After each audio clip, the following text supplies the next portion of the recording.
number of shares,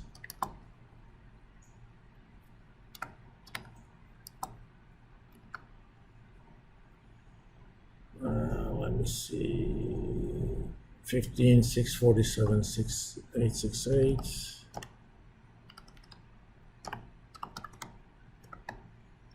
Hence,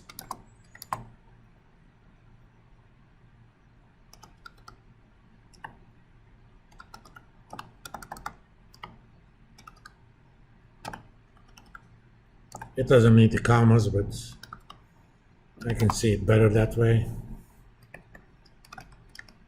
Thus, for Google, let's call it 5 EVE, 5 EVE.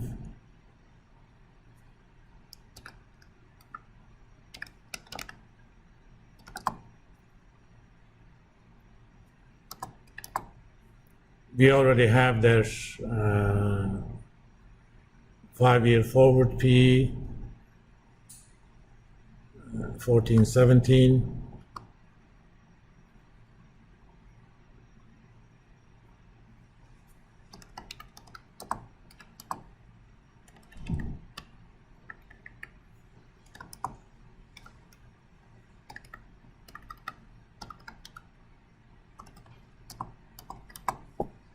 $31.73.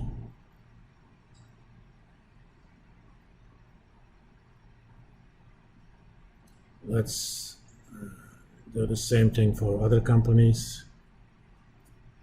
We're basically eliminating. Was that Google, by the way? No, that was Apple. What a horrible person I am.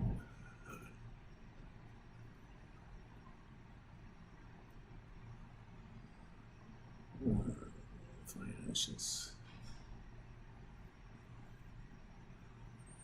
Annual balance sheets.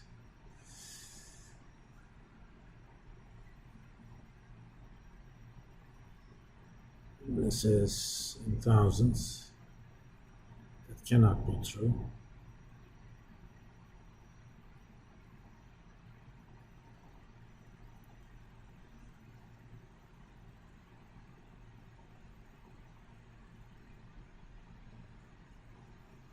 It cannot possibly be true.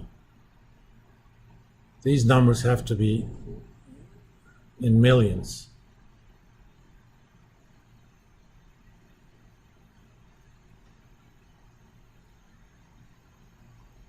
Because Apple doesn't have assets that are only 3 billion. Yeah, these are in millions. I'm sorry, Google doesn't have assets. Let me do this again. Oh, you're not telling me that I'm not looking at Google.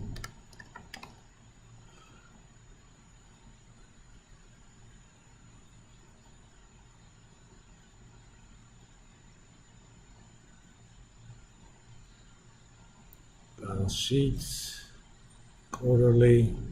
Come on, Narari.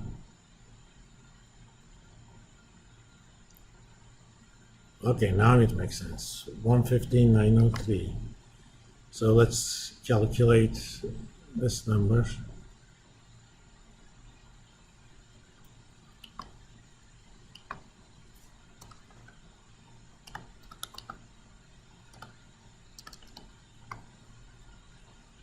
$12,629.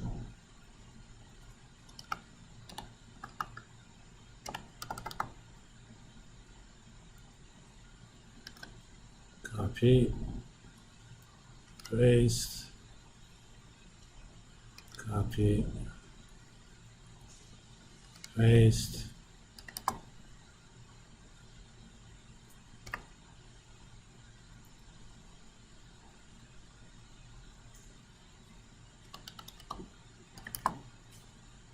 Okay, 2335. You can think of EV over E or EVE as a leverage adjusted PE. Another name for enterprise value is market value of assets. Remember, assets are equal liabilities plus equity. Market cap is essentially the value market attaches to the equity, right? Book value of liabilities are not equal to market value of liabilities. So if you have means to actually calculate that precisely, you should do so. But typically, it's much closer to the book value. That's not the same for assets. There are a lot of assets in the books where the market value is much, much higher than the book value. So for Apple, well, that part is already there. Since we have done that, it's 2318 was 5 years.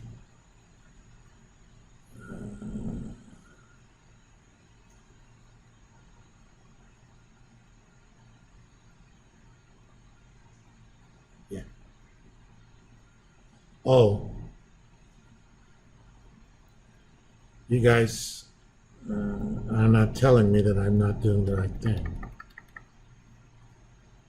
Remember my formula, LPS over 5-year average EPS. I have to divide that by other stuff. I'll just do it for Google and Apple. So since we are at Apple, 5-year average EPS is 757.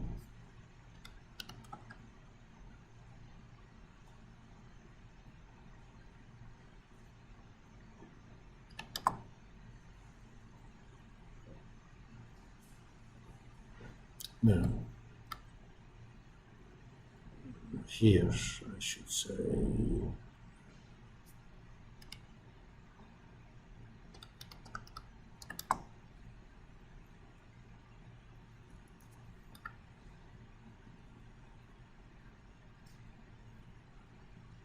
$23.18.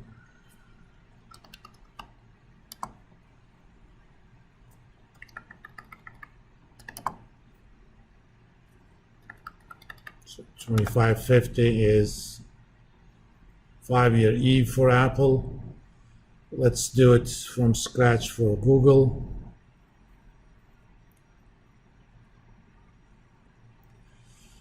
Growth is 1860, 1903.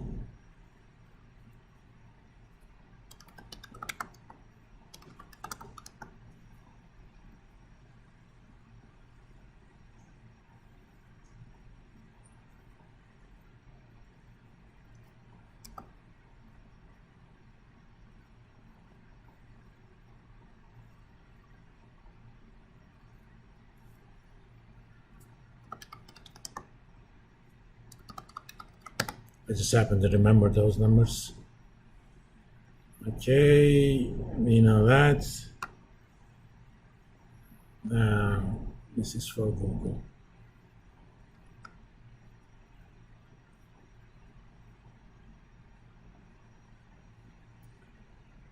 $115,903, is that right? Yeah.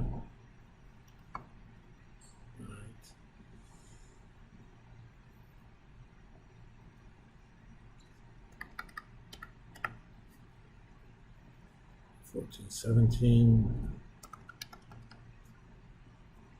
I just have to change this number.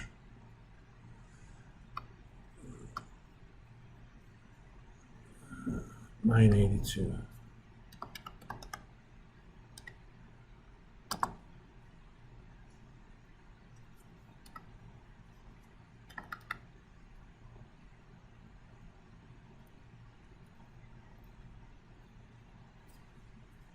It didn't change too much, partly because if you look at it, where are you?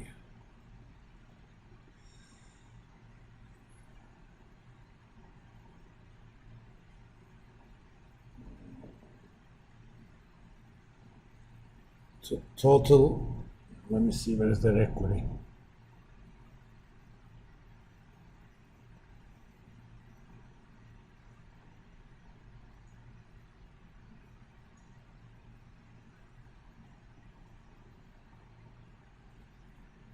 Actually, the debt equity ratio is pretty low for Google. It should be for Apple. Okay.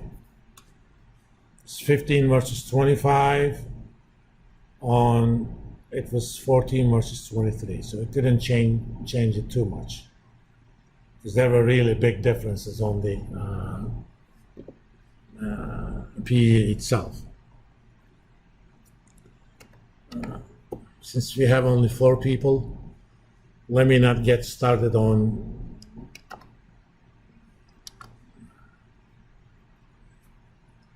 second objection is about non-cash items in earnings.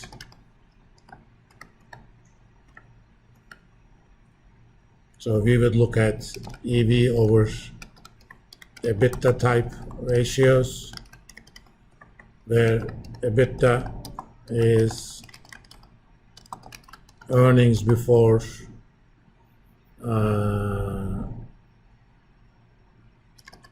interest, taxes, depreciation, and amortization.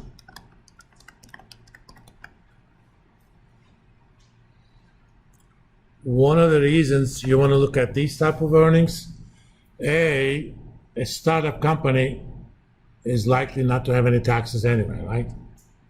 They haven't made much money. B, since they don't have much debt, there's not going to be much interest. And they may have a lot of depreciation and amortization, but those are not cash expenses. In fact, here, there may even be some stock-based compensation type expense. Probably you don't want to put those either, but at least these. Since this is somewhat involved, I'm gonna wait for the full class to be here. It's not as simple as adding a fraction to 5-year PE. And we'll talk about these on Monday. Then we'll actually value a startup by using EV over EBITDA of comparable companies. All right? Then I'll see you guys Monday.